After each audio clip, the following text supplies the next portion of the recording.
தேவன் நல்லவர். ஹல்லேலூயா. எவ்வளவு சந்தோஷமா இருக்கிறீங்க. கர்த்தர் நம்மோடு கூட இருக்கிறார். ஹல்லேலூயா. ஒவ்வொரு நாளும் கர்த்தர் நம்மை நடத்துகிறவராக இருக்கிறார். இந்த காலவேளையிலும் யோவான் 15:16 படியாய் தேவன் தெரிந்து கொண்ட மனுஷன் என்கிறதான ஒரு தலைப்பிலே உங்களோடு கூட பேச வாஞ்சிக்கிறேன். என்னோடு கூட யோவான் 15:16, நீங்கள் என்னை தெரிந்து கொள்ளவில்லை, நான் உங்களை தெரிந்து கொண்டேன். நீங்கள் என் நாமத்தினாலே பிதாவை கேட்டுக்கொள்வது எதுவோ அதை அவர் உங்களுக்கு கொடுக்கத்தக்கதாக நீங்கள் போய் கனி கொடுக்கும்படிக்கும் உங்கள் கனி நிலைத்திருக்கும்படிக்கும் நான் உங்களை ஏற்படுத்தினேன். அல்லேலூயா. ஆண்டவருடைய பரிசுத்த நாமம் மகிமைப்படுவதாக. இந்த வேத பகுதி சொல்லுகிறது, ஆண்டவர் நம்மை தெரிந்து கொண்டார். நாம் தேவனை அறியாத காலங்களிலும் அவர் நம்மை தேடி வந்து நம்மை தெரிந்து கொண்டார். நம்மை தெரிந்து கொண்ட தேவன் நம்முடைய வாழ்விலே எல்லா வகையிலும் நாம் ஆசீர்வதிக்கப்பட்டு இருக்கும்படியாக நமக்கு இரக்கம் பாராட்டுகிறார் என்று சொல்லி இங்கே நாம் வாசிக்கிறோம். அவர் சொன்னார், நீங்கள் என் நாமத்தினாலே பிதாவினிடத்திலே கேட்டுக்கொள்ளுகிறது எதுவோ அதை அவர் உங்களுக்கு கொடுக்கத்தக்கதாக நான் உங்களை தெரிந்து கொண்டேன். அல்லேலூயா. நீங்கள் கனியுள்ள வாழ்க்கை வாழும்படியாக நான் உங்களை தெரிந்து கொண்டேன். உங்கள் கனி நிலைத்திருக்கும்படியாய் நான் உங்களை தெரிந்து கொண்டேன். ஆண்டவருக்கு மகிமை உண்டாகட்டும். பாருங்க, தேவன் ஒரு மனிதனை தெரிந்து கொள்ளும்படியாய் பூமி பந்தெங்கிலும் தேடிக்கொண்டிருக்கிறார்.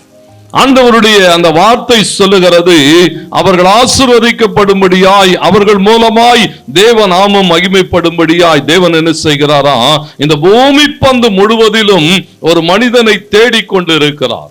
தேடிக்கொண்டிருக்கிற அந்த திரள் கூட்ட ஜனங்களுக்கு நடுவிலே அவர் சிலரை தெரிந்து கொள்ளுகிறார்.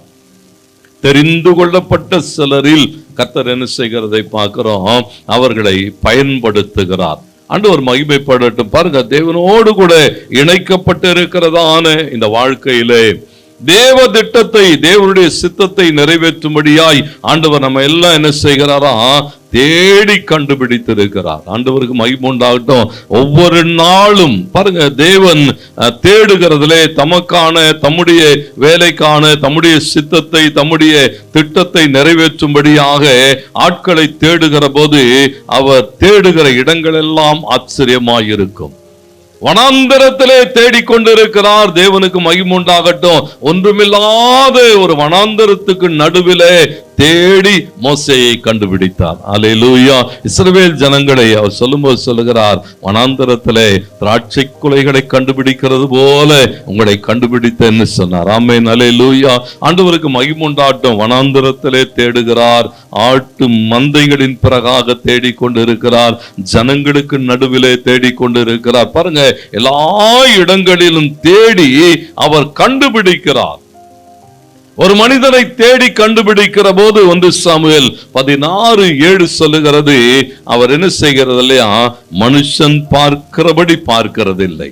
ஆண்டவருக்கு மகிமை உண்டாகட்டும். சாமுவேல் அன்றைக்கு தேவனுடைய ராஜ்யத்துக்குண்டான காரியங்களிலே தேவனுடைய ஆளுகையை தரும்படியாக மனிதனை தேடிக்கொண்டிருந்த போது சாமுவேல் பார்த்த பார்வை வேறு, தேவன் பார்த்த பார்வை வேறு. அல்லேலூயா. ஆண்டவர் சாமுவேலை பார்த்து சொன்னா, இவன் முகத்தை பார்க்காத, இவன் சரீர வளர்ச்சியை பார்க்காத, இவன் திறமையை பார்க்காத, பார்க்க வேண்டிய ஒன்றே ஒன்று, இருதயத்தை பார்க்கிற தேவன். ஆண்டவர் மோசேயை குறித்து அப்படித்தான் சொல்லுகிறார். அவன் அவருடைய இருதயத்திலே தேவனோடு கூட இடைப்பட்டவைகளிலே வேதம் சொல்லுகிறது, மோசே தேவனுடைய வீட்டிலே பணிவிடைக்காரனாய் எங்கும் உண்மை உள்ளவனாய் இருந்தான். அல்லேலூயா. ஆண்டவருக்கு மகிமை உண்டாகட்டும். தாவீதை குறித்து சொல்லுகிற போது அவர் சொல்லுகிறார், சாலமோனோடு கூட கம்பேர் பண்ணும்போது சொல்லுகிறார், சாலமோனுடைய இருதயம் தாவீதனுடைய இருதயத்தை போல தேவனுக்கு உகந்ததாய் இல்லை என்று சொன்னார். ஆண்டவர் ஒவ்வொரு நாளும் தம்முடைய பிள்ளைகளுடைய வாழ்விலே பாருங்க, அவர் அவர்களை தெரிந்து கொள்ளுகிற போது அவர்களுடைய பலத்தை, பணத்தை அல்லது அவருடைய சரீர பிரகாரமான வளர்ச்சியை வைத்து அவர் அவர்களை தெரிந்து கொள்ளவில்லை. ஒருவேளை அப்படி தெரிந்தெடுத்திருப்பாரானால் இன்றைக்கு நீங்களும் நானும் அவரால் என்ன செய்திருக்க முடியாது, தெரிந்தெடுக்கப்பட்டு இருக்க முடியாது. ஒன்றுமில்லாதவைகளிலிருந்து ஆண்டவருக்கு மகிமை உண்டாகட்டும். கர்த்தர் நம்மை தெரிந்து கொண்டார், தேவனுக்கு மகிமை உண்டார். ஏன்னா நம்மை ஆசீர்வதிக்க விரும்பினவர். நம்முடைய வாழ்வு ஒரு கனியுள்ள வாழ்வாய் இருக்கும்படியாக, அந்த கனி நிலைத்திருக்கும்படியாக, பாருங்க, ஒரு வெற்றியுள்ள வாழ்க்கைக்கு நேராக நம்மை நடத்தும்படி கர்த்தர் என்ன செய்கிறாரா? நம்மை தெரிந்தெடுத்திருக்கிறார். ஆகையினால ஒவ்வொரு நாளும் கர்த்தருக்குள்ள என்ன செய்ய வேண்டி இருக்கிறதா? ஒரு பெரிய சந்தோஷத்தோடு கூட. ஏன்னு சொன்னா, அவர் என்னை தெரிந்தெடுத்திருக்கிறார், அவர் என்னை நடத்துவார். அல்லேலூயா. அதுதான் அந்த சங்கீதம் 33 வாசிக்கிறோம். கர்த்தர் தமக்கு சொந்த ஜனமாய் தெரிந்து கொண்டவர்கள் எப்படிப்பட்டவர்களா? பாக்கியவான்கள் என்று எழுதப்பட்டிருக்கிறது. ஆண்டவர் உங்களை என்னையோ ஒரு பாக்கியவான்களாய் பாக்கியவதியாய் தெரிந்து கொண்டிருக்கிறார். பாருங்க, அந்த சூழல்களுக்கு நடுவிலே கர்த்தர் நம்மை நடத்துகிற போது தேவனாலே தெரிந்து கொள்ளப்பட்டிருக்கிறோம். அந்த நோக்கத்தை இன்றைக்கு நாம் நிறைவேற்றியாக வேண்டும். என்னோடு கூட நியாயாதிபதிகளின் புத்தகம் 3ஆம் அதிகாரம் 12வது வசனத்திலிருந்து அங்கே போடப்பட்டிருக்கிற காரியங்கள். 12வது வசனத்திலிருந்து நீங்கள் அங்கே ஏகூத்தை பார்க்க முடியும். தேவன் இஸ்ரவேல் ஜனங்களை நடத்துகிற போது இஸ்ரவேல் மக்கள் தேவனுக்கு விரோதமான காரியங்களிலே கடந்து போய் பாவம் செய்து தேவனுடைய அழைப்பை, தேவனுடைய ஆசீர்வாதங்களை எல்லாம் இழந்து போகிற ஒரு சூழல் வருகிற போதெல்லாம் ஆண்டவர் என்ன செய்தார்னு சொன்னா, நியாயாதிபதிகளை எழுப்பினார் என்று எழுதப்பட்டிருக்கிறது. நியாயாதிபதிகள் 2ஆம் அதிகாரம் 16வது வசனம் வாசியுங்கள். கர்த்தர் நியாயாதிபதிகளை எழும்ப பண்ணினார், அவர்கள் கொள்ளையிடுகிறவருடைய கைக்கு. பாருங்க, தேவ பிள்ளைகள் பாடுகளுக்குள்ளாய் போகிற போது, பிரச்சனைகளுக்குள்ளாய் கடந்து போகிற போது, சத்ருவினாலே பிடிக்கப்படுகிற ஒரு சூழல்கள் வருகிற போது ஆண்டவர் என்ன செய்தாரா?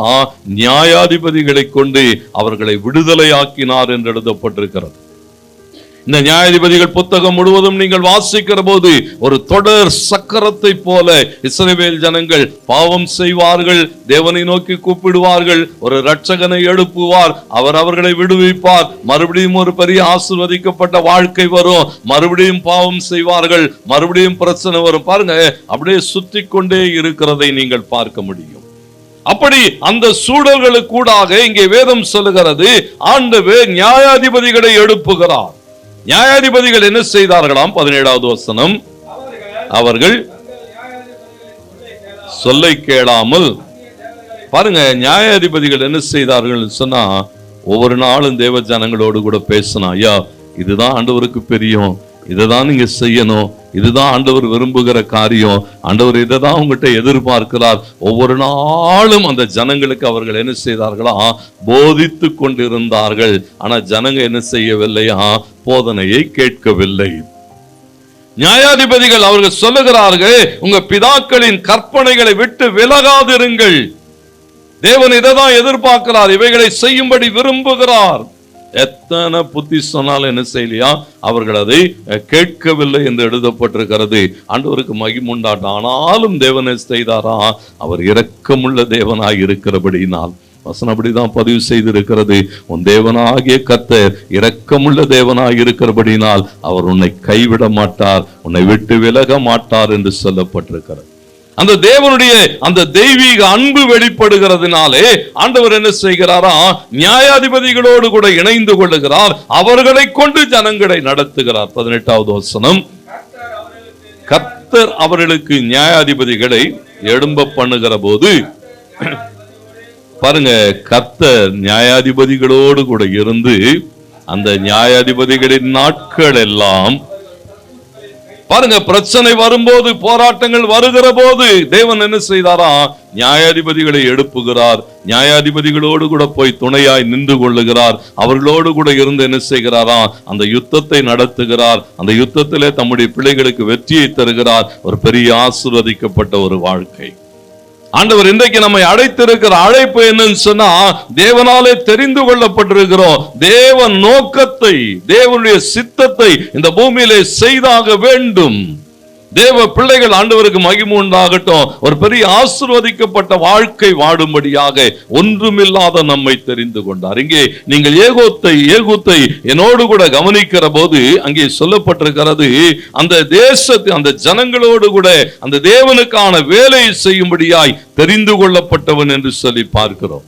ஆண்டவர் அவனோடு கூட இடைப்படுகிற போது கர்த்தருக்கு மகிமை உண்டாட்டாங்க. என்னோடு கூட வாசியுங்கள். நியாயாதிபதிகளின் புத்தகம் 3ஆம் அதிகாரம் 9வது வசனம்.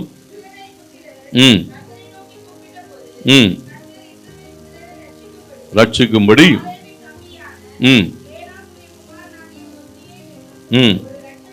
பாருங்க, இங்க இஸ்ரவேல் ஜனங்களுடைய வாழ்விலே முதல் நியாயாதிபதியாக ஒத்னியேல் பேசப்பட்டிருக்கிறான்.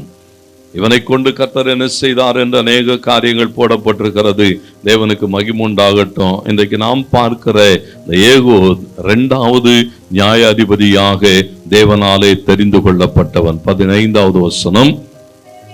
இஸ்ரவேல் புத்திரர் கர்த்தரை நோக்கி கூப்பிட்ட போது கர்த்தர் அவர்களுக்கு பென்யமீன் கோத்திரத்தான் ஆகிய எழும்ப பண்ணினார். அவன் இடதுகை பழக்கம் உள்ளவனாயிருந்தான்.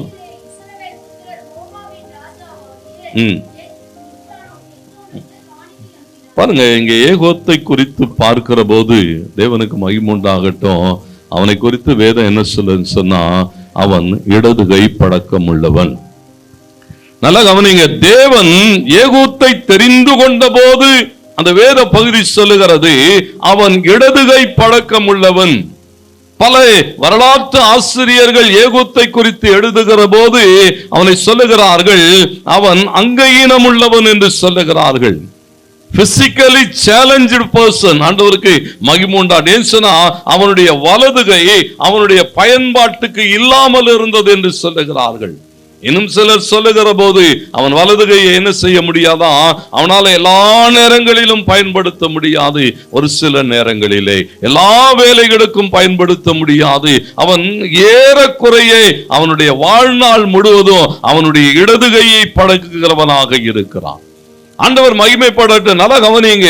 அவனுடைய வாழ்வு அவன் எல்லாரை போல இருந்தவன் அல்ல.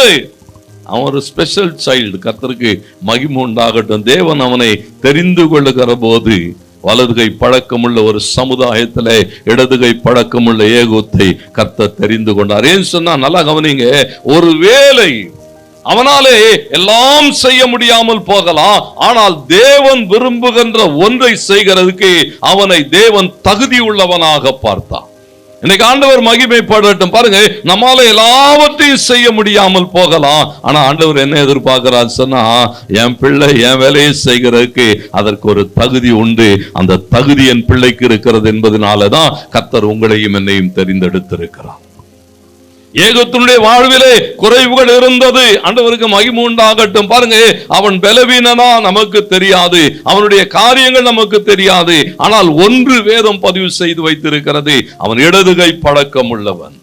தேவன் தம்முடைய வேலைகளுக்கு தெரிந்து கொள்ளுகிற போது ஏதோ பராக்கிரமசாலிகளை திறமைசாலிகளை தேவன் தேடுகிறதில்லை. சகரியா 4:6 சொல்லுகிறது, பலத்தினாலும் அல்ல பராக்கிரமத்தினாலும் அல்ல என்னுடைய ஆவியினாலே ஆகும். தேவன் தம்முடைய வேலைக்கு தம்முடைய பிள்ளைகளை தெரிந்தெடுக்கிற போது ஒருவேளை பலவீனம் இருக்கலாம், அவனாலே இவைகளை செய்ய முடியாதது போல இருக்கலாம், மற்ற எல்லாரை போல அவன் ஒரு சரியான நிலைமையில இல்லாமல் இருக்கலாம். ஆனாலும் வேதம் சொல்லுகிறது கர்த்தர் ஒரு மனுஷனை தேடுகிற போது அவனுடைய சரீரத்தை அவர் பார்க்கிறதில்லை, அவன் திறமைகளை பார்க்கிறதில்லை, அவன் இருதயத்தை கண்டு ஒவ்வொரு நாளும் நம்ம இருதயத்தை பார்க்கிறார். கர்த்தருக்கு மகிமை உண்டாகட்டும். தாவீதை சொல்லுகிற போது அவர் அப்படித்தான் சொன்னார், அவன் கர்த்தருடைய இருதயத்துக்கு ஏற்ற மனுஷன். ஒவ்வொரு நாளும் பாருங்க, இந்த புதிய மாதத்துல கர்த்தர் நமக்கு ஒரு வாக்கு கொடுத்தார். 1 கொரிந்தியர் 1:24 எவர்கள் அழைக்கப்பட்டு இருக்கிறார்களோ அவர்களுக்கு கிறிஸ்து தேவ பலனும் தேவ ஞானமும் ஆயிருக்கிறார். ஆண்டவருக்கு மகிமை உண்டாகட்டும். பாருங்க, இந்த பலனும் ஞானமும் தொடர்ந்து நம்முடைய வாழ்விலே வெளிப்படுகிற போது அங்க என்னோடு கூட வாசியுங்கள். 1 கொரிந்தியர் 1:26 வசனம். எப்படி எனில் சகோதரரே, நீங்கள் அழைக்கப்பட்ட அழைப்பை பாருங்கள். வாசிங்க. மாம்சத்தின்படி ஞானிகள் அநேகர் இல்லை, வல்லவர்கள் அநேகர் இல்லை, பிரபுக்கள் அநேகர் இல்லை. ஆண்டவருக்கு மகிமை உண்டாட்ட. நல்லா கவனிங்க. இந்த வேத பகுதி என்ன சொல்லுகிறது, நீ என்ன பெரிய ஞானியா? ஆண்டவர் நம்மை தெரிந்து கொள்ளுகிற போது நாம ஒன்னும் பெரிய ஞானி இல்லை, ஒரு பெரிய பலவான் இல்லை, ஐஸ்வர்யவானா இல்லை, பிரபுக்களா இல்லை, அதிகாரம் உள்ளவர்களா ஒன்றுமில்லாத நம்மை தேவன் தெரிந்து கொண்டார். ஆண்டவர் மகிமைப்படட்டும். இங்கே சொல்லப்பட்டிருக்கிறது அந்த சூழல்களை தாண்டி ஜெயிக்கும்படியாய். 2 கொரிந்தியர் 12:9 வாசிக்கிற போது சொன்னார், என் கிருபை உனக்கு போதும், உன் பலவீனத்திலே என் பலன் பூரணமாய் விளங்கும். தேவனுடைய கிருபை வெளிப்படும். நம்முடைய பலவீனங்கள் நம்மால எவைகளை செய்ய முடியாமல் இருக்கிறதோ அவைகளை நாம் செய்யும்படிக்காக ஆண்டவர் என்ன செய்கிறாரா, ஒரு மனிதனை தெரிந்தெடுக்கிறார். நீங்க ஏகூத்தை தெரிந்தெடுத்தார் என்று சொன்னால் பாருங்க, அவன் எல்லாரை போல அல்ல. அவன் ஒரு தனி, ஒரு வித்தியாசமான ஒரு மனிதன், இடதுகை பழக்கம் உள்ளவன். கர்த்தருக்கு மகிமை உண்டாட்டும். கர்த்தர் அவனை தெரிந்து கொண்டார் என்று சொன்னா எஸ்ஏ 6:8 சொல்லுகிறது, இதோ அடியேன் என்று சொல்லுகிறதான ஆயத்தப்பட்ட நிலைமையிலே இருந்தான். ஒரு அழைப்பு வருகிற போது, தேவனுடைய சித்தத்தை செய்கிறதுக்கான ஒரு காரியங்கள் சொல்லப்படுகிற போது வேதம் சொல்லுகிறது, யாரை தேவன் தெரிந்தெடுக்கிறார் சொன்னா ஆயத்தப்பட்ட நிலைமையில அவைலபிளா யார் இருக்கிறாங்களோ அவங்களை கர்த்தர் தெரிந்தெடுக்கிறார். அவர்களிடத்தில் அவர் எதையும் பார்க்கிறதில்லை, எந்த திறமைகளை பார்க்கிறதில்லை, அவருடைய ஐஸ்வர்யங்களை ஒன்றையும் பார்க்கிறதில்லை. ஆண்டவருக்கு மகிமை உண்டாட். ஏகூத் அவைலபிளா இருக்கிறார். அது மாத்திரமல்ல, வேதம் சொல்லுகிறது ஏகூத் எப்படி இருந்தான்னு சொன்னா எந்த சாக்கு போக்கும் சொல்லவில்லை. வசனம் சொல்லுகிறது 15வது வசனத்திலே, அவர்கள் அவன் மூலமாய் எக்லோனுக்கு காணிக்கைகளை அனுப்பின போது, தேவனுடைய வேலை செய்யும்படியாக ஆண்டவர் அவனை தெரிந்தெடுத்த போது, வசனம் சொல்லு ஒரு வார்த்தையும் மாறுத்தரம் பேசவில்லை. நாம் அநேக நேரங்களிலே தேவனுடைய சித்தத்தை செய்கிறதிலே, தேவனுடைய அழைப்பை நிறைவேற்றுகிறதிலே, தேவனுக்காக காரியமாற்றுகிறதிலே எவ்வளவு சாக்கு போக்குகள். எசேக்கியேல் வாசிக்கிற 3ஆம் அதிகாரம் 22வது வசனம் சொல்லுகிறது, ஆண்டவர் எசேக்கியேலோடு கூட பேசுகிற போது ஆண்டவர் அவங்கிட்ட பேசுகிறார். 22 என்மேல் அமர்ந்தது, அவர் நீ எழுந்திருந்து பள்ளத்தாக்குக்கு புறப்பட்டு போ, அங்கே உன்னுடனே பேசுவேன் என்றார். நல்லா கவனிங்க, ஆண்டவர் இவங்கிட்ட சொல்றாரு, நீ எந்திரிச்சு பள்ளத்தாக்குக்கு போ, நான் உங்கூட அங்கே பேசுவேன். நம்ம கிட்ட சொன்னா என்ன சொல்லுவோம், ஏன் அவ்வளவு தூரம் போனோம், இங்கதான் நீங்களும் இருக்கிறீங்க நானும் இருக்கிறோம், இங்கே பேசி முடிச்சுக்கலாமே. இங்கே நம்ம அப்படிதான் சொல்றோம் பாருங்க, அங்க போனா போக மாட்டோம். இல்ல இங்கே நீங்க, ஏன்னா இன்னைக்கு என்ன ஆயிட்டுன்னு சொன்னா அவர் எங்கும் அவரை தொழுது கொள்ள முடியாது. அதனால வீட்டிலே உட்கார்ந்துருக்கான் பாதி பேர். வீட்டிலே இங்கேயே கர்த்தர் என் கூட பேசுவார் பாஸ்டர், சபைக்கு நானு வர வேண்டிய அவசியம் இல்லை. அங்கே எசேக்கியேலோடு கூட சொன்னார், நீ எழுந்து புறப்பட்டு பள்ளத்தாக்குக்கு போ, அங்கே உன்னோடு கூட பேசுவேன். அடுத்த வார்த்தை சொல்லுகிறது, அப்படியே நான் எழுந்திருந்து பள்ளத்தாக்குக்கு புறப்பட்டு போனேன், அங்கே கேபார் நதி அண்டையிலே நான் கண்ட அந்த கர்த்தருடைய மகிமைக்கு சரியான மகிமையை நான் கண்டேன்னு சொல்றான். எப்போ நீ தேவ மகிமையை சரியாய் காண முடியும்னு சொன்னா, தேவன் விரும்புகிற இடத்துக்கு, அல்லது தேவன் உன்னை அனுப்புகிற இடத்துக்கு, அல்லது தேவன் உன்னிடத்திலே எதிர்பார்க்கிறவைகளை நீ செய்கிற போது தேவனுடைய மகிமையை காண முடியும். இன்னைக்கு ஏன் தேவ மகிமை வெளிப்படலன்னு சொன்னா, தேவ பிள்ளைகள் என்னன்னா ஒரு ஆயத்தப்பட்டு இல்லை, தேவன் அனுப்புகிறதை அல்லது சொல்லுகிறதை செய்கிற நிலைமையில இல்லை, சாக்கு போக்குகளே ஏராளம். ஏகூத் சொல்ல முடியும், நான் எல்லாரும் போல இல்லைங்க, என்னால என்ன செய்ய முடியாது, எல்லா நேரங்களிலும் என் வலதுகையை பலமாய் பயன்படுத்த முடியாது, என்னால் இப்படிப்பட்ட காரியங்களை செய்ய முடியாது, சொல்லுகிறதற்கு எல்லாம் இருந்தது. மோசே கிட்ட கூப்பிடும் போது மோசே அப்படித்தானே சொன்ன, ஆண்டவரே என்னை விட்டுருங்க, வேற யாரையாவது பாருங்க, என்னை விட திறமசாலிகள்லாம் இருக்கிறாங்க, நான் மந்த நாவும் திக்குவாயும் உள்ளவன், என்னால ஒண்ணும் செய்ய முடியாது. ஆண்டவருக்கு மகிமை. வேதம் சொல்லுகிறது ஏகூத் ஒன்றையும் பேசவில்லை. 15வது வசனம், அவன் எக்லோனுக்கு என்ன செய்கிறதை பார்க்கிறோம், காணிக்கைகளை சுமந்து கொண்டு போகிறான்.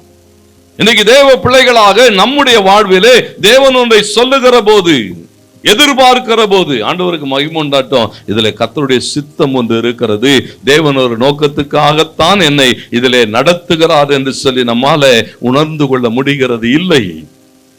ஏகூத் உணர்ந்து கொள்ளுகிறான், சூழல்களை அறிந்து கொள்ளுகிறான், கர்த்தர் என்னை எழுப்பி இருக்கிறார், கர்த்தர் என்னை அனுப்புகிறார் என்று சொன்னால், அங்கே 16வது வசனத்தை வாசிக்கிறோம். ஏகூத் இருபுறமும் கருக்குள்ள ஒரு முழம் நீளமுள்ள ஒரு பட்டயத்தை உண்டு பண்ணுகிறான். பாருங்க, தேவன் அவனை அனுப்புகிற போது ஒன்னு அவனுக்கு தெரிஞ்சிட்டது, இது ஏதோ சும்மா போய் காணிக்க கொடுத்துட்டு வர்றதுக்கான வேலை இல்லை, இது ஒரு யுத்த களம். ஆமென் சொல்றீங்களா? அநேக நேரங்கள்ல ஆண்டவர் அப்படிதாங்க நடத்துற. ஏதோ சபைக்கு வந்தோம், ஆராதிச்சோம், காணிக்க கொடுத்துட்டு போக கர்த்தர் உன்னை கொண்டு வரல, இது ஒரு யுத்த களம். ஏகூத் ஒன்றை உணர்ந்து கொள்ளுகிறான், இது ஒரு யுத்த களம், தேவன் என்னை அனுப்புகிறார், இன்றைக்கு எக்லோனை வீழ்த்தி ஆக வேண்டும், அவனை வீழ்த்த வேண்டுமானால் நான் என்னை ஆயத்தப்படுத்திக் கொள்ள வேண்டும். இன்னைக்கு அநேகருடைய வாழ்க்கையில பாருங்க, அழைப்பு இருக்கிறது, வாய்ப்பு இருக்கிறது, ஆயத்தம் இல்லை. வேதம் அதுதான் சொல்லுகிறது. ஆண்டவருக்கு மகிமையுண்டான மத்தேயு 25 நீங்க 1 வாசித்து பாருங்கள், 13 வரைக்கும் சொல்லப்பட்டிருக்கிறது. 10 கன்னிகைகளை குறித்து நீங்கள் அங்கே வாசிக்க முடியும். தேவனோடு கூட இருக்கும்படியாய் அழைக்கப்பட்டவர்கள் தான். எல்லாம் அவர்களிடத்திலே இருந்தது. அவரிடத்திலே இல்லாத ஒன்றே என்னன்னு சொன்னா, ஆயத்தப்பட்ட நிலைமையில இல்லை. வாய்ப்புகள் வரும், கர்த்தருக்கு மகிமை உண்டாட்டும், ஆசீர்வாதத்துக்கான வாய்ப்புகள் வரும், நன்மைக்கான வாய்ப்புகள் வரும், தேவனுடைய உயர்த்துகிறதுக்கான வாய்ப்புகள் வரும், தருணங்கள் வரும். அதை நாம் என்ன செய்கிறதில்லைன்னு சொன்னா, பல நேரங்களிலே உணர்ந்து கொள்ளுகிறதில்லை. அப்படியே அந்த அழைப்பை அப்படியே தவிர்த்து விட்டு கடந்து போகிறோம், அல்லது தவறிவிட்டு கடந்து போகிறோம். நேற்றைய நாள்ல கூட நான் சொன்னேன், அந்த வாய்ப்புகளையும் ஆசீர்வாதங்களையும் நீங்கள் தக்க வைத்துக் கொள்ள வேண்டும். தேவன் தருணங்களை தருகிறார். பாருங்க, ஒரு சலவை தொழிலாளி அவனுடைய கழுதையோடு கூட அந்த ஆற்றங்கரையிலே வருகிற போது ஒரு வைரக்கல்லை கண்டெடுக்கிறான். அந்த வைரக்கல்லை குறித்து அவனுக்கு ஒன்றும் பெருசா தெரியல. ஆனா கல் நல்லா இருக்கு, அழகா இருக்கு, என்ன பண்ணணும்னு தெரியல. அந்த கல்லை கண்டெடுத்தவன் அந்த கல்லை தன் கழுதையினுடைய காதிலே கட்டி வைத்தான். கழுதையின் காதிலே அது என்ன செய்து கொண்டு சொன்னா, அப்படியே மின்னி கொண்டு இருந்தது. போகிற போதும் வருகிற போதும் ஒரு நாள் ஒருவன் அதை பார்க்கிறான். இது ஒரு விலை உயர்ந்த கல்லா இருக்கிறது, இந்த கல்லை இவனிடத்திலிருந்து எப்படி ஆகில் என்ன செய்து விட வேண்டும், வாங்கி விட வேண்டும் என்று சொல்லி பிரயாசப்பட்டு வருகிறான். அந்த அவனோடு கூட சலவை தொழிலாளியோடு கூட பேசுகிறான். ஐயா, இந்த கல்லை எனக்கு தர முடியுமா என்று சொன்னான். சலவை தொழிலாளி சொன்னா, அது ஒண்ணு சும்மா கழுத காதுல தான் மாட்டி இருக்கிறது, வேணா ஒரு 100 ரூபாய் கொடுத்துட்டு எடுத்துட்டு போங்கன்னு சொன்னான். வந்தவனுக்கு ஒன்று தெரிந்து விட்டது, இந்த சலவை தொழிலாளிக்கு கல்லின் மதிப்பு தெரியவில்லை. பல லட்சம் மதிப்புள்ள ஒரு கல்லை ஒரு சாதாரணமா 100 ரூபாய் கேட்டாலே எடுத்துட்டு போன்னு சொல்லுகிறான்னு சொன்னா, அப்ப இன்னும் கூட இவங்ககிட்ட என்ன செய்ய முடியும், குறைச்சி பேசி வாங்கிடலான்னு. இல்ல அவ்வளவுலாம் முடியாது, ஒரு 50 ரூபாய் வேணா கொடுன்னு சொன்னான். கழுத தொழிலாளிக்கு என்ன ஆயிட்டுன்னு சொன்னா, 100 ரூபாய் கேட்டான், இது கூட கொடுக்க முடியலன்னா இவனுக்கு எது கொடுக்கணும்னு, உனக்கு கொடுக்க முடியாது போன்ட்டு போயிட்டான். பாருங்க, இப்ப இவன் போகிறான், முன்னால போகிறான், இவனால என்ன செய்ய முடியல. பல லட்சம் மதிப்புள்ள ஒன்று முன்னாலே போய்கொண்டு இருக்கிறது. இடந்து போகிற சூழல்ல வேற வழியே இல்லை. திரும்ப திரும்ப பின்னால போய்கொண்டே இருக்கிறான். எப்படி ஆகல இதை வாங்கிவிட வேண்டும் என்று சொல்லி திடீர்னு எதிரில் ஒருத்தர் வருகிறார். அவர் வருகிறார், பார்க்கிறார், அந்த கழுதையின் காதிலே மின்னி கொண்டு இருக்கிறது.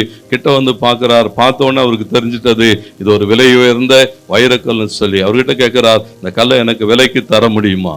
அது சொன்னாரு, சரி கொடுங்க, எவ்வளவு கொடுப்பீங்க சொன்னா, ஒரு 10,000 தரேன்னு சொன்னான். எடுத்துக்கோன்னு சொல்லிட்டான். 10,000 வாங்கிக்கிட்டு அவன் அந்த கழுதைக்காரன் அந்த கல்லை அவனிடத்துல கொடுக்கிறான். அவன் அதை எடுத்துட்டு போகிற போது பின்னால வந்த நம்மால என்ன செய்யறான், ஓடி வந்து சலவை தொழிலாளியை பார்த்து சத்தம் போடுறான், அறிவு கட்டவனா இருக்கிறே, உனக்கு அந்த கல்லோட மதிப்பு தெரியுமா, எத்தனை லட்சம் தெரியுமா, சும்மா அப்படி சாதாரணமா ஒரு 10,000 கொடுத்துட்டாயேன்னு சொன்னான்.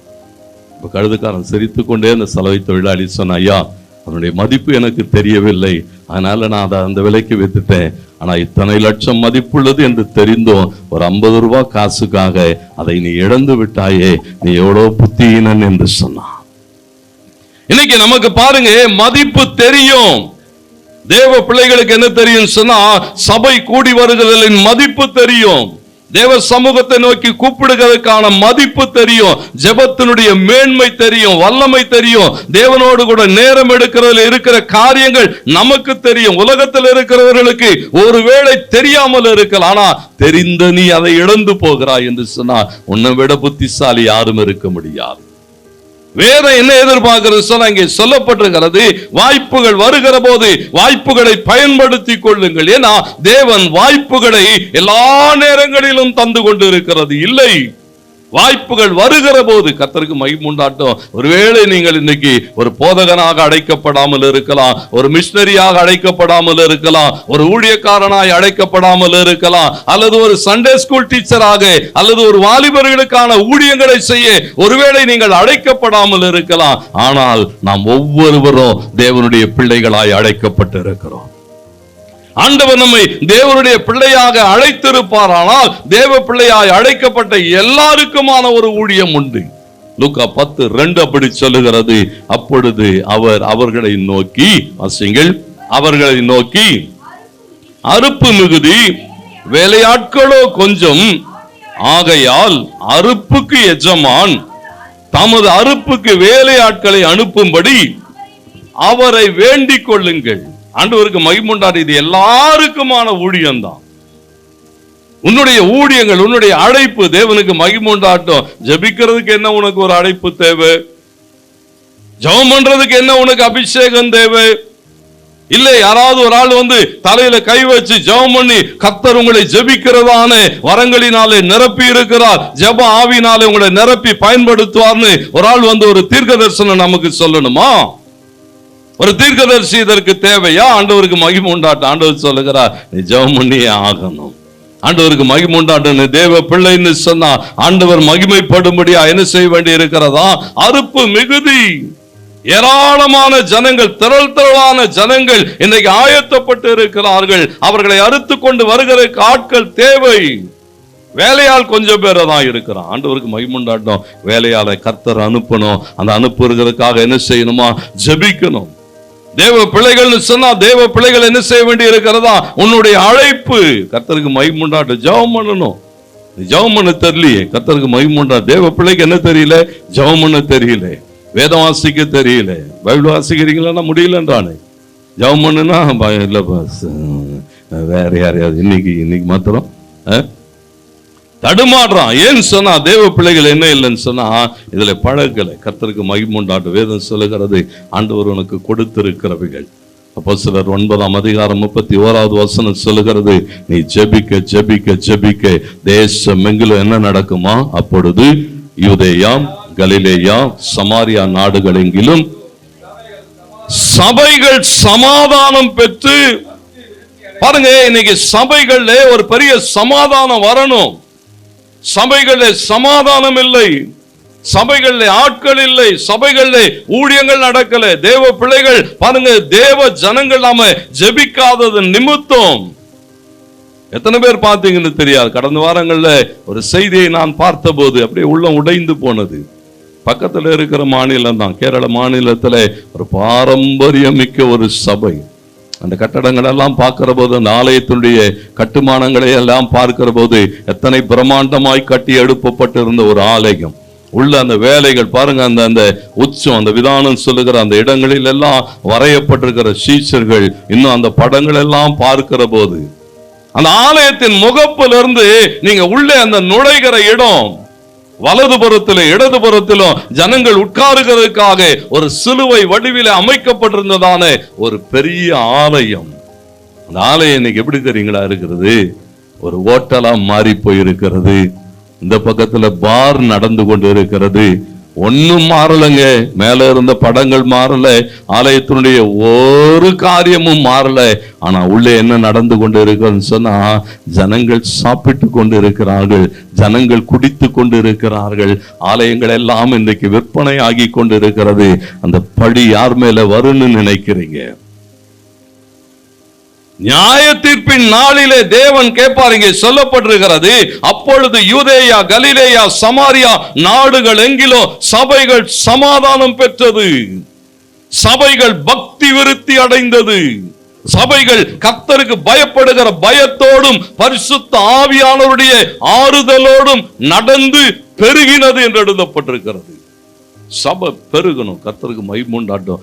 தேவ பிள்ளைகள் ஜெபிக்கணும், ஜெபிக்க ஜெபிக்க ஜெபிக்க. ஏன்னா கொடுக்கப்பட்டிருக்கிற அந்த வேலைகள் ஆண்டவருக்கு மகிமை உண்டாகட்டும். ஏகூத்தை வேதம் சொல்லுகிறது, தேவன் அவனை அழைத்து அனுப்பின போது ஒன்றை அறிந்து கொண்டான், கர்த்தர் இன்றைக்கு என்னை அனுப்புகிறதன் நோக்கம் இந்த ஜனங்கள் விடுதலையாக்கப்பட்டாக வேண்டும். ஜனங்களுக்காக திறப்பின் வாசலிலே நிற்க தேவன் என்னை அழைத்திருக்கிறார். இந்த யுத்தத்தை நான் நடத்தி ஆக வேண்டும். ஆயத்தப்பட்டவனாக போகிறான். ஏகத்தினுடைய பட்டயம் எப்படிப்பட்டதா?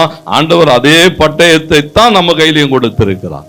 ஆண்டவருக்கு மகிமை உண்டாகட்டும். இருபுறமும் கருக்குள்ள எந்த பட்டயத்தை பார்க்கிறோம், கருக்கான ஒரு வேத வசனத்தை கர்த்தர் நம்ம கையில கொடுத்திருக்கிறார். ஆத்துமாக்களையும் அந்த ஊனையும் எலும்புகளையும் உருவ குத்துகிறதான அந்த வார்த்தைகள் ஏகூத் சுமந்து கொண்டு போகிற ஆண்டவருக்கு மகிமை உண்டார். பாருங்க, தேவ ஞானம். ஆண்டவர் அவனோடு கூட இடைப்படுகிறார். வசனம் சொல்லுகிறது, அவன் இடதுகை பழக்கம் உள்ளவனாய் இருந்தபடினாலே அவன் என்ன செய்தான்னு சொன்னா, அந்த கத்தியை தன்னுடைய வலது தொடையிலே மறைத்து கட்டி கொண்டு உள்ளே போகிறான். எவ்வளோ பேர் அங்க என்ன செய்தார்களா? சோதனை பண்ணி தான் உள்ள அமைச்சிருப்பான். ராஜா கிட்ட அனுப்பும்போது எல்லாம் ஒரு ஆள் என்ன செய்யலன்னு சொன்னா அங்கெல்லாம் கத்தி வைப்பாங்கன்னு. ஏன்னா அங்க வச்சா என்ன செய்ய முடியாது, எடுத்து பயன்படுத்த முடியாது. கர்த்தருக்கு மகிமை உண்டாகட்டும். ஆனா ஏகூத் அதற்காகவே உருவாக்கப்பட்டவன். கையில வைத்து ஆமென் சொல்லுங்க. கர்த்தர் உங்களை என்னை அதற்காகத்தான் உருவாக்கி இருக்கிறார். சத்ருவுக்கு தெரியாது, சத்ரு நம்முடைய திட்டங்களை அறிய முடியாது என்று சொன்னா, கர்த்தர் தம்முடைய பிள்ளைகளோடு கூட என்ன செய்கிறாரா? ரகசியமாய் பேசுவார், காரியங்களை வெளிப்படுத்துவார். இங்கே சொல்லப்பட்டிருக்கிற ஏகூத்தை அனுப்பின போது 19வது வசனம், திரும்பி வந்து பாருங்க, அங்கே சொல்லப்பட்டிருக்கிறது, அவனோடு கூட பேசுகிறான். உனக்கு ஒரு வார்த்தை சொல்ல வேண்டும், உனக்கு ஒரு ரகசியம் சொல்ல வேண்டும். ஏகூத் தன்னோடு கூட அந்த காணிக்கைகளை சுமந்து வந்த எல்லாரையும் அனுப்பி விட்டான் என்று எழுதப்பட்டிருக்கிறது. எல்லாரையும் அனுப்பிட்டு ராஜா கூட பேசுறான். ராஜா சொன்னா, கொஞ்சம் பொறுமையாரு, வெயிட் பண்ணுன்னு சொல்லி ராஜா தன்னிடத்துல இருந்த எல்லாரையும் அனுப்பி விடுகிறான். கர்த்தருக்கு மகிமை உண்டாகட்டும். நேரம் வருகிற வரையிலும் ஏகூத் காத்து கொண்டிருக்கிறான். தேவ பிள்ளைகள் கொஞ்சம் ஞானமா இருக்கணும். ஏன் சொன்னா பாருங்க, என்னோடு கூட எபேசியர் 5ஆம் அதிகாரம் 15வது வசனத்திலிருந்து வாசிக்கிறோம். வாசிங்கள். எபேசியர் 5:15. பாருங்க, பாருங்க சொல்லுகிறான், ஞானமா நடக்கணும். ஆனபடியினாலே நீங்கள் ஞானமற்றவர்களைப் போல நடவாமல் ஞானம் உள்ளவர்களைப் போல கவனமாய் நடக்கணுமா? ஆண்டவருக்கு மகிமை. தேவ பிள்ளை எப்படி இருக்கணுமா? ஏன் சொன்னா, ஏகூத்தினுடைய இந்த வாழ்க்கை எப்படின்னு சொன்னா, கரணம் தப்புனா மரணம். கொஞ்சம் மிஸ் ஆச்சுன்னா என்ன வந்துடும் பாருங்க.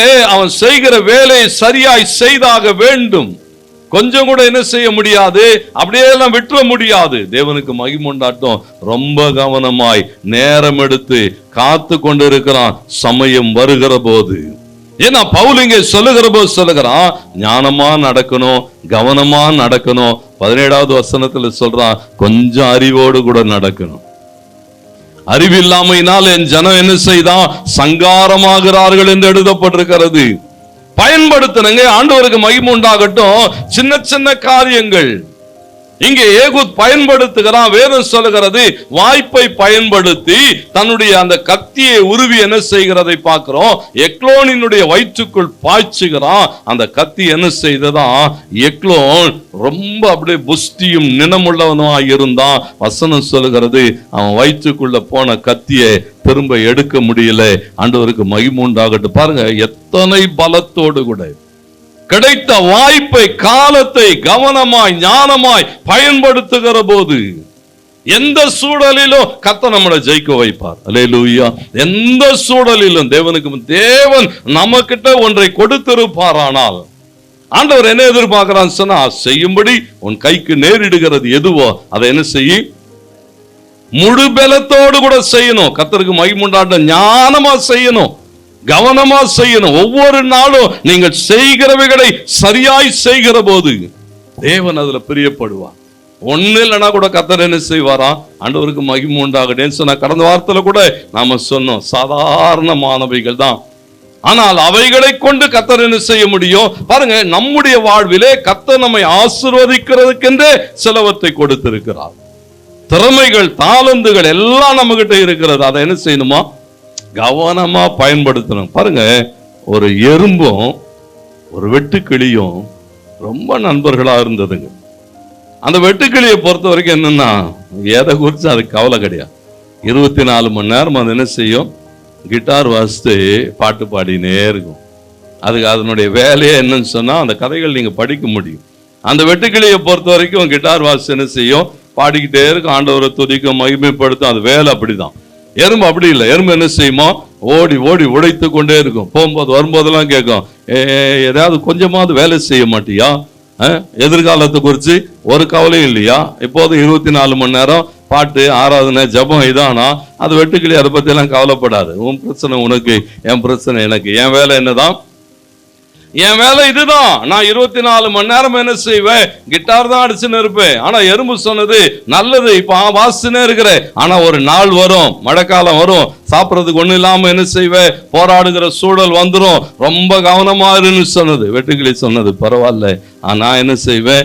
எனக்கு இதுதான் என் வாழ்க்கையின் சந்தோஷம், இதுதான் மகிழ்ச்சி, இதை தான் செய்து கொண்டு இருப்பேன்னு சொல்லி வாசித்து கொண்டே இருந்த போது, அப்போ ஒரு நாள் அந்த எறும்பு கிட்ட கேட்டதான், நான் வாசிக்கிறதுனாலே உங்களுக்கு என்ன கஷ்டம்னு சொன்னதான்.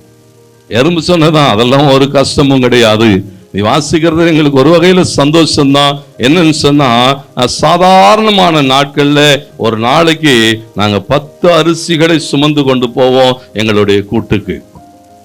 நீ வாசிக்க வாசிக்க அந்த இசையை கேட்டுக்கொண்டே இந்த பாட்டுல மகிழ்ந்து நாங்க வேலை செய்யறதுனால இப்ப 15 அரிசிகளை சுமந்து கொண்டு போகிறோம்னு சொன்னதான். அப்ப வெட்டுக்கிளி சொன்னதான், பத்தியா, நான் பாடி ஆராதிக்கிறது உனக்கு எவ்வளவு ஆசீர்வாதமா இருக்கிறது. ஒன்னு செய்ய, தினம் 2 அரிசி எனக்கு கொடுத்துரு, 3 எக்ஸ்ட்ரா தானே எடுத்துன்னு போறேன்னு தான். எறும்பு கூட சரி பரவாயில்ல, நீ பாடிட்டே இரு, தினம் உனக்கு 2 அரிசியை தருகிறோம்னு சொன்னது. கவனியுங்கள், பலவான்கள் ஒரு நாளைக்கு 10 அரிசிகளை சுமந்து கொண்டு போனார்கள். ஞானம் உள்ளவர்கள் ஆயிரக்கணக்கான அரிசிகளை என்ன செய்தாங்க? ஒவ்வொரு எறும்பும் தினம் 2 அரிசி கொடுத்தது. வெட்டுக்கிளிக்கு ஆயிரக்கணக்கான அரிசிகள் நித்தமும் சேர்ந்து கொண்டிருந்தது. எறும்புங்க 10-12 தான் சேர்த்தது. பலவான்கள் அல்ல. ஆண்டவர் என்ன எதிர்பார்க்கிறான்னு சொன்னா, பலவான்களை அல்ல, ஞானிகளை. தேவனுக்கு மகிமை. தேவனோடு கூட நீ இணைந்து கொள்ளுகிற போது, தேவன் ஞானம் உன்னோடு கூட இடைப்படுகிற போது, கர்த்தர் வாழ்க்கை அவ்வளவு ஆசீர்வாதமாய் மாற்றுவார். நாம நினைக்கிறோம் தேவனோடு கூட நேரம் எடுக்கிறதுனாலே என்னுடைய காரியங்கள் எல்லாம் இல்ல இல்ல இல்ல இல்ல. நீ ஆண்டவரோடு கூட நேரம் எடுக்க கர்த்தர் உன்னை ஆச்சரியமாய் ஆசீர்வதிப்பார், ஆச்சரியமாய் உயர்த்தி கொண்டு இருப்பார். இங்கே இவனுடைய வாழ்க்கையிலே பார்க்கிற போது அவன் சரியாய் சகலவற்றையும் செய்து கொண்டு வருகிறான். பாருங்க, எக்லோனை வீழ்த்துகிறான். தேவனுக்கு மகிமை உண்டாகட்டும். 26வது வசனம் சொல்லுகிறது, அவர்கள் தாமதித்து கொண்டிருந்த போது, பாருங்க இங்கே சூழல்களை பார்க்கிறான்.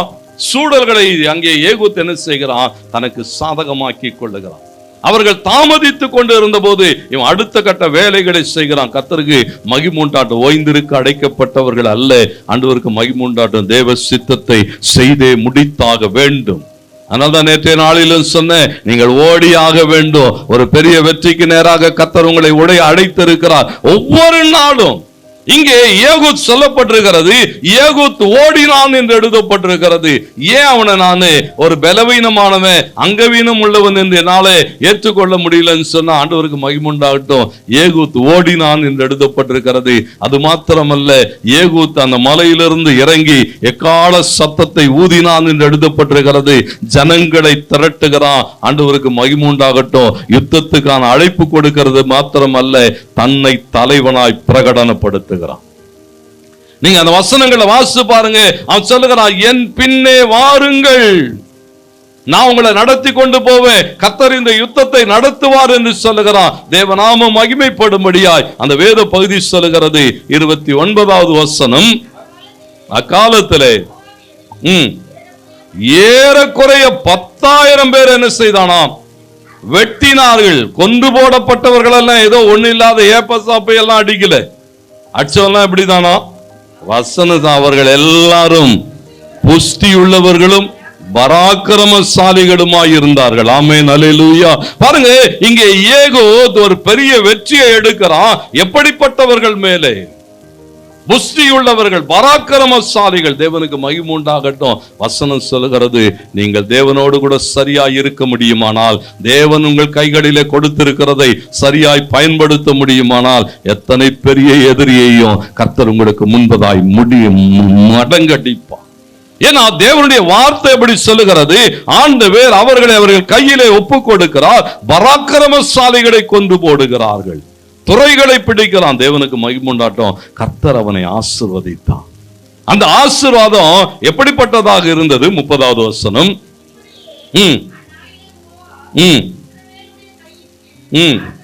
தாழ்த்தப்பட்டது. அதனாலே தேசம் எவ்வளவு நாள் போட்டிருக்கு? 80 வருஷம். கை வைத்து ஆமென்னு சொல்றீங்களா? ஆண்டவருக்கு மகிமை உண்டாகட்டும். பாருங்க, ஒவ்வொரு ராஜாக்களின் காலத்துல எவ்வளவு வருஷம் போட்டிருக்கும் தெரியுமா? 40 வருஷம் போட்டிருக்கோம், சில வருஷம் 30 வருஷம் போட்டிருக்கோம். ஆனா இங்கே சொல்லப்பட்டிருக்கிறது 80 வருஷம். தேவன் ஏகோத்தினுடைய வாழ்க்கையை ஆசீர்வதித்தார். அவனுடைய ஆயுசின் வருஷங்களை பெருக பண்ணினார். ஆளுகை உடையவனாயிருந்தான். சாகர வரையிலும் கர்த்தருக்கு மகிமை உண்டாகட்டும். அவனுடைய ஆளுகை, ஏன்னா தேவன் என்ன செய்தாரா? அவன் சத்துருக்களை அவன் கையிலே ஒப்பு கொடுத்தார். அப்போ இங்கே ஏகோத்தினுடைய வெற்றிக்கு அடிப்படை என்னன்னு சொன்னா, தேவனாலே தெரிந்து கொள்ளப்பட்டவன். ஆண்டவர் உங்களை என்னையும் தெரிந்துதானே எடுத்திருக்கிறார். நீங்களும் நானும் அப்ப ஜெயித்துதானே ஆகணும். ஜெயிக்கிறதுக்காக அழைக்கப்பட்டவர்கள் அல்லவா? அது மாத்திரம் அல்ல, தேவ அழைப்புக்கு, திட்டத்துக்கு, சித்தத்துக்கு ஏகூத் தன்னை ஒப்பு கொடுக்கிறவனாய் இருந்தா கர்த்தர் நம்ம கிட்டையும் அதை தான் எதிர்பார்க்கிறான். ஏகூத் பாருங்க, தன்னுடைய சூழலை பார்க்கவில்லை, தன் பலவீனத்தை பார்க்கல, என்னால முடியாதுன்னு பார்க்கல. என் ஜனம் அழியுமானால் என் ஜனத்துக்காக நான் சாகவும் தயார் என்று கடந்து போகிறான். தேசத்தினுடைய மீட்புக்காக ஆண்டவருக்கு மகிமை உண்டாகட்டும். அது மாத்திரம் அல்ல, கிடைக்கப்பட்ட வாய்ப்புகளை ஏகூத் சரியாய் பயன்படுத்துகிறான். தலைமைத்துவத்தை எடுத்துக் கொள்கிறான். தேவ ஜனங்களை விடுதலையாக்குகிறான். தேசம் ஆசீர்வதிக்கப்பட்டது. இன்றைக்கும் கர்த்தர் நம்ம கிட்ட எதிர்பார்க்கிறதெல்லாம், தேவனுக்காக எழும்பி நில்லுங்கள், கர்த்தர் உங்களுக்காக உங்களோடு கூட இருந்து பெரிய காரியங்களை செய்வார்.